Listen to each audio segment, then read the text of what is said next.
Baik, Assalamualaikum warahmatullahi wabarakatuh. Bertemu lagi dengan saya Restumul Fajril dari Pendidikan Guru Sekolah Dasar Universitas Jambi tahun angkatan 2017 dengan NIM A1D1 17031. Baik, pada video kali ini saya akan membahas tentang kata kerja operasional atau KKO kurikulum 2013 dari Benyamin S. Bloom. Baik, langsung saja kita pada pembahasannya. Pada materi kata kerja operasional ini merupakan salah satu pembelajaran pada mata kuliah perencanaan pembelajaran. Baik, KKO atau kata kerja operasional merupakan atau digunakan untuk menyatakan dimensi proses pembelajaran dalam indikator pencapaian kompetensi dan tujuan pembelajaran. Dengan adanya KKO atau kata kerja operasional sangat membantu pendidik melakukan analisis yang diperlukan untuk implementasi kurikulum 2013. Jadi KKO ini sebagai penopang dalam implementasi pelaksanaan kurikulum 2013 di pembelajaran sekolah dasar. Baik, kata kerja operasional yang ada diperlukan untuk memahami kompetensi dasar, melakukan analisis dan mengembangkan tujuan pembelajaran, analisis dan pengembangan isi evaluasi. Dengan menggunakan kata kerja operasional ini, para peserta didik mempunyai dasar dan referensi yang sama untuk memahami proses pembelajaran sikap, pengetahuan dan keterampilan yang tertuang pada kompetensi inti dan kompetensi dasar. Baik, pada presentasinya masih banyak tipe ya guys. Selanjutnya, kata kerja operasional menjadi salah satu alat utama pendidik dalam proses pembelajaran kurikulum 2013 untuk mencapai pembelajaran yang berorientasi high order thinking skills. Baik, selanjutnya ada kecakapan kognitif. Yang kedua ada kecakapan afektif. Keberhasilan pengembangan kognitif tidak hanya membuahkan kecakapan kognitif, akan tetapi membuahkan kecakapan afektif, pemahaman yang mendalam terhadap arti penting materi serta preferensi. Kognitif mementingkan aplikasi prinsip atau meningkatkan kecakapan afektif pada siswa. Peningkatan afektif ini antara lain berupa kesadaran beragama yang mantap. Slide selanjutnya, kecakapan psikomotor atau keterampilan. Keberhasilan pengembangan kognitif berdampak positif pada perkembangan psikomotor.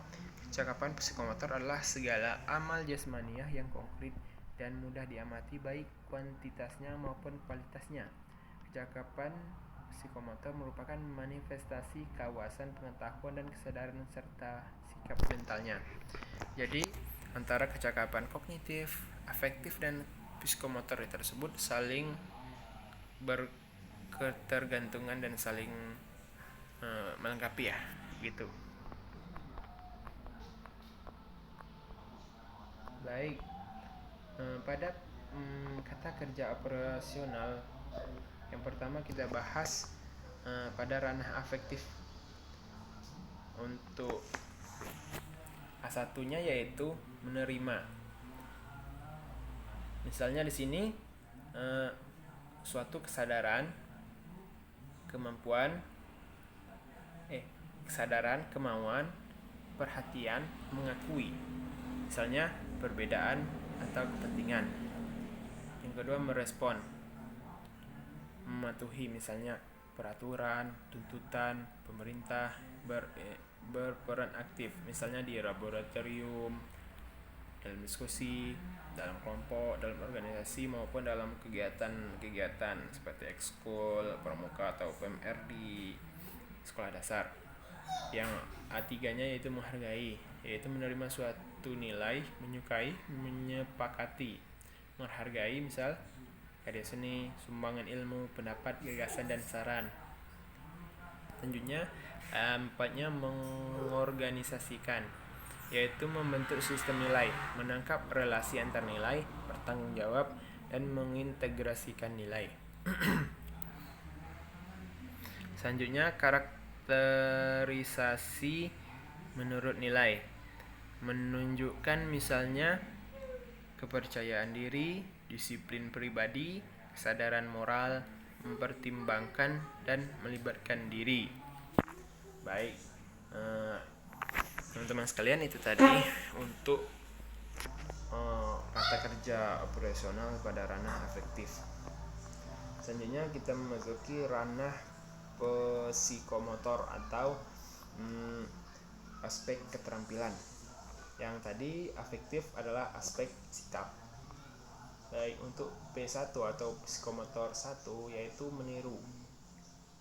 Meniru di sini berarti menafsirkan rangsangan atau stimulus ataupun kepekaan terhadap rangsangan. Yang P2 manipulasi, yaitu menyiapkan diri secara fisik, entah itu dalam melakukan suatu kegiatan ataupun proses belajar. Yang ketiga, presisi, berkonsentrasi untuk menghasilkan ketepatan, yaitu berpikir dulu sebelum melakukan tindakan gitu. Selanjutnya, artikulasi, yaitu mengkaitkan berbagai keterampilan, bekerja berdasarkan pola, yaitu maksudnya di sini bekerja berdasarkan petunjuk-petunjuk dari buku maupun petunjuk dari guru. Yang terakhir ada naturalisasi, yaitu menghasilkan karya cipta, melakukan sesuatu dengan kecepatan tinggi. Bisa dilihat di sini peserta didik menghasilkan karya seperti baik dari karya seperti gambar, karya seni, produk berupa entah itu kuliner dan sebagainya. Baik, kita memasuki ranah kognitif sekarang ya. Yang pertama yaitu mengingat, C1. Mengingat di sini maksudnya mengetahui. Misalnya mengetahui istilah, fakta, aturan, urutan, dan metode. Selanjutnya memahami atau C2, yaitu menerjemahkan, menafsirkan, memperkirakan, dan menentukan. Misalnya metode, memahami metode, prosedur, memahami misalnya konsep, kaidah, prinsip, kaitan antara fakta, isi pokok, mengartikan, menginterpretasikan misalnya tabel, grafik maupun bagan pada pembelajaran.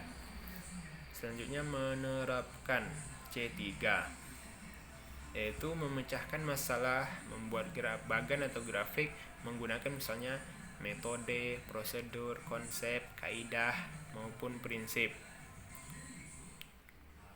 Baik, selanjutnya mengevaluasi atau C5, yaitu menilai berdasarkan norma internal, misalnya hasil karya, mutu karangan maupun dan lain-lain. Yang terakhir dari ranah kognitif yaitu C6 sampai C6 ya guys ya. Menghasilkan misalnya klasifikasi, karangan, teori, menyusun, seperti menyusun laporan, rencana, skema, program, dan proposal. Wow, habis ya guys ya. Terima kasih atas perhatiannya. Semoga bermanfaat. Sekali lagi, taksonomi Bloom ini atau kata kerja operasional pada ke-13 sangat diperlukan pada pembuatan RPP. Baik, cukup sekian dari saya. Apabila ada kesalahan saya mohon maaf. Bisa